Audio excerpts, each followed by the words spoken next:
Jack the Ripper, the Night Stalker, the Zodiac. These serial killers are now household names, yet none of them hold a candle to Ted Bundy, easily one of the worst murderers to ever walk the face of the earth. His sick, evil acts robbed many young women of their lives in the most brutal ways imaginable, and his trail of corpses would result in his own arrest, conviction, and execution. More horrific than his bloodlust and horrendous killing methods is the fact that his body count is likely higher than his confirmed 20 victims. But that's just the tip of the iceberg when it comes to his madness. It's what he did to his victims after their deaths that proves there is no bottom to the pit of his depravity. His escape from prison is something out of a horror story, and his behavior in court has become one of the most infamous cases of why people shouldn't be their own lawyer. Yet the craziest thing is how this charming, handsome man received countless love letters after the truth of his crimes came to light. He even got married during his televised murder trial. Was he really an irresistible mothlight for other crazies, or was he a true manipulator? And how did he get away with murder for so long? How did he even start? Maybe the answers to these questions become easier to stomach with the understanding that Ted Bundy was possibly the product of incest. Bundy was born November 24, 1946, at the Elizabeth Lund Home for Unwed Mothers in Vermont. A copy of his birth certificate lists his father as unknown, though there are conflicting accounts of men named Lloyd Marshall and Jack Worthington as possible candidates. Despite consensus data showing that some males with these names lived in the area, the fact that Bundy's mother says she was abandoned after getting pregnant sounds more like a cover story. Some family members of hers were suspicious that the baby in her belly was a result of her own father's sick mind. Nonetheless, he was raised by his paternal grandparents to spare his mother the shame of a birth out of wedlock. Or was it to keep their secret? In time, Bundy would discover that his older sister was actually his mother, which he attributes to deep resentments towards her. This might explain how the seed of his murderous misogyny was planted. But according to the neighbors, his sadism was nature, not nurture. They said the young child was a bully. He liked to be in charge and inflict pain. His own young aunt woke up from a nap to discover the 3-year-old Bundy surrounded by kitchen knives and smiling at her from the foot of the bed. So what did his grandparents do to stop this? Nothing. Bundy and some family members revealed that the grandfather was a violent man who would twirl neighborhood cats by their tails, beat his own dog, threw his daughter down the stairs for oversleeping, and even talked to him as if communicating with strange presences. Bundy loved him. It should be noted that some family members and witnesses contest these accounts. They say these stories of abuse are fantasy, concocted by Ted to justify his transition into a full-fledged psycho. His teenage years were marked with contempt toward his humble, mild-mannered stepfather. He was obsessed with crime novels and adult magazines because of their images of naked and maimed women. He even admitted to upturning garbage cans in search for paper cuttings and scouting out the area for undraped windows. His interest in downhill skiing was developed by stealing equipment and forging ski lift passes. By 18, he had been arrested twice for burglary and vehicle theft. Needless to say, when he was a legal adult, his soul was so rotten that there was no turning back. His first known victim was 18-year-old Karen Sparks. She was asleep in her bed when Bundy snuck in, sexually assaulted her, and bludgeoned her. Thankfully, she survived. His next victim wasn't so lucky. 21-year-old Linda Ann Healy was attacked in the same way, yet only her mandible would ever be recovered. The act of pouncing on unsuspecting women, defiling their bodies, and scattering their remains would become one of Bundy's trademarks. Later on, he developed an interest in fornicating with the corpses until decomposition made it impossible.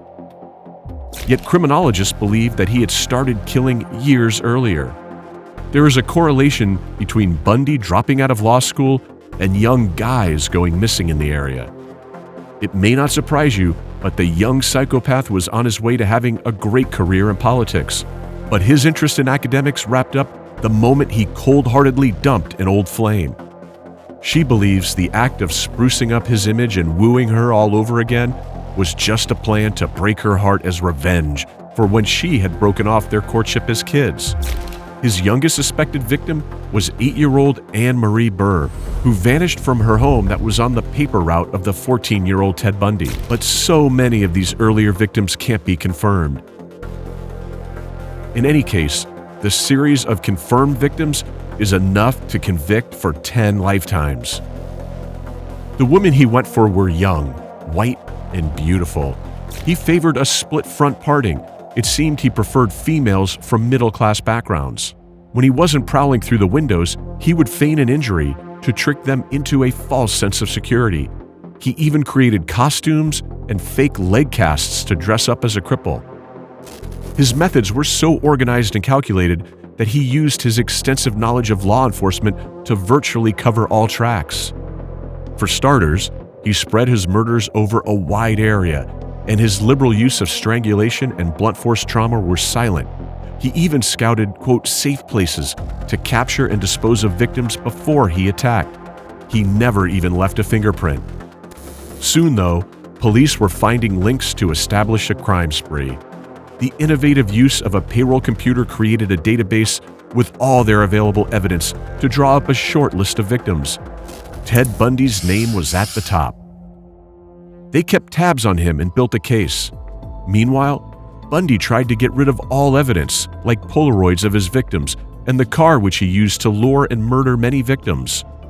But it was his failed kidnapping attempt at a Utah mall that finally brought the cops to his door. He posed as a police officer, so when his would-be victim picked him out from a lineup, it was all over. For now. He was sentenced to 15 years for this failed kidnapping, but was extradited to Aspen to stand trial for murder. Here, he chose to represent himself in court, which meant he was excused from wearing handcuffs and shackles. During a recess, he asked to go to the law library to research his case.